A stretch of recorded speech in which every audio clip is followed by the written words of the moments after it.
ಇವತ್ತಿಗೆ ನಾನು ವ್ಲಾಗ್ ಮಾಡಿದ್ದಕ್ಕೂ ಸಾರ್ಥಕತೆ ಅಂತ ಅನ್ನಿಸ್ಬಿಡ್ತು.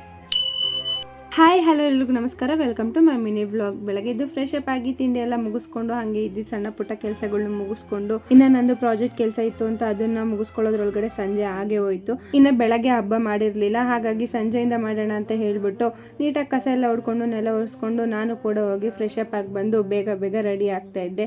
ಇನ್ನು ರೆಡಿ ಎಲ್ಲ ಆದಮೇಲೆ ಪೂಜೆ ಮಾಡೋಣ ಅಂತ ಶುರು ಹಚ್ಕೊಂಡೆ. ತುಂಬ ಜನ ಅಕ್ಕ ನೀವು ಯಾಕೆ ಪೂಜೆ ಮಾಡಲ್ಲ ಅಂತ ಕೇಳ್ತಾ ಇದ್ರಿ. ಫೈನಲಿ ನೋಡಿ ನಿಮ್ಮ ಆಸೆ ಈಡೇರ್ಸಕ್ಕೆ ಅಂತ ಇವತ್ತು ನಾನೇ ಪೂಜೆ ಮಾಡ್ತಾ ಇದ್ದೀನಿ. ಇನ್ನು ನಾನು ಮನೆಯಲ್ಲಿ ಪೂಜೆ ಎಲ್ಲ ಮುಗಿಸ್ಕೊಳ್ಳೋದ್ರೊಳಗಡೆ ನಮ್ಮ ಮನೆಯವ್ರು ಕೂಡ ಬಂದರು.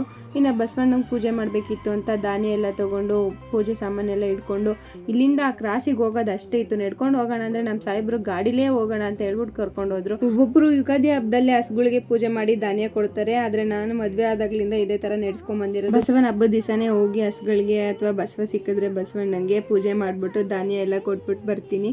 ಅವಾಗ ಏನೋ ಒಂಥರ ಮನಸ್ಸಿಗೆ ಸಮಾಧಾನ ಅನ್ಸುತ್ತೆ. ಇನ್ನು ಮನೆಗೆ ಬಂದ್ಬಿಟ್ಟು ಅಲ್ಲಿಂದ ಸೀದಾ ನಮ್ಮ ತಿಪ್ಟೂರಲ್ಲೇ ಇರೋ ವೃದ್ಧಾಶ್ರಮಕ್ಕೆ ಹೋದ್ವಿ. ನನ್ನ ಅಕೌಂಟು 10K ರೀಚ್ ಆದಾಗಲೇ ಅನ್ಕೋತಾ ಇದ್ದೆ ಈ ಥರ ಏನಾದರೂ ಕೊಡಿಸ್ಬೇಕಿತ್ತು ಅಂತ. ಫೈನಲಿ ಇವತ್ತು ಆ ಡೇ ಆಗಿತ್ತು.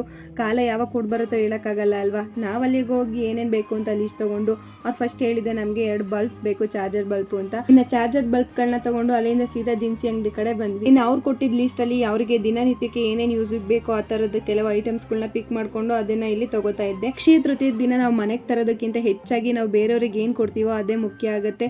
ಸೊ ಹಾಗಾಗಿ ಇವತ್ತೇ ಈ ಒಳ್ಳೆ ಕೆಲಸ ಮಾಡ್ತಾ ಇದ್ದೀನಿ ಅಂತ ತುಂಬಾ ಖುಷಿ ಆಯಿತು ನನಗೆ.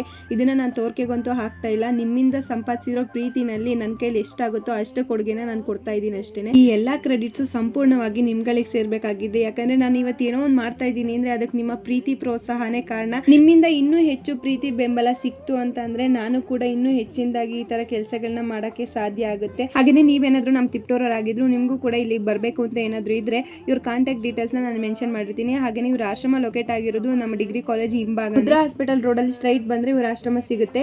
ಇನ್ನು ಇವ್ರಿಗೆ ಬೇಕಾಗಿರೋ ರಿಕ್ವೈರ್ಮೆಂಟ್ಸ್ ಐಟಮ್ಸ್ ಏನಿದೆ ಈ ಲಿಸ್ಟ್ ಅಲ್ಲಿ ಇರುತ್ತೆ. ಅವ್ರೇನು ಅದೇ ಬೇಕು ಇದೇ ಬೇಕು ಅಂತ ಕೇಳಲ್ಲ. ನಿಮ್ ಕೈಲಿ ಎಷ್ಟಾಗುತ್ತೋ ಅಷ್ಟು ಕೊಟ್ರೆ ಅವ್ರ ಪ್ರೀತಿಯಿಂದ ಸ್ವೀಕರಿಸಿ ಆಶೀರ್ವಾದ ಮಾಡ್ತಾರೆ. ಅದೊಂದೇ ಸಾಕಲ್ವಾ. ಒಟ್ಟಾರೆ ಇವತ್ತಿಗೆ ನಾನು ಬ್ಲಾಗ್ ಸ್ಟಾರ್ಟ್ ಮಾಡಿದ್ದಕ್ಕೂ ಒಂದು ಸಾರ್ಥಕತೆ ಅಂತ ಅನ್ನಿಸ್ತು.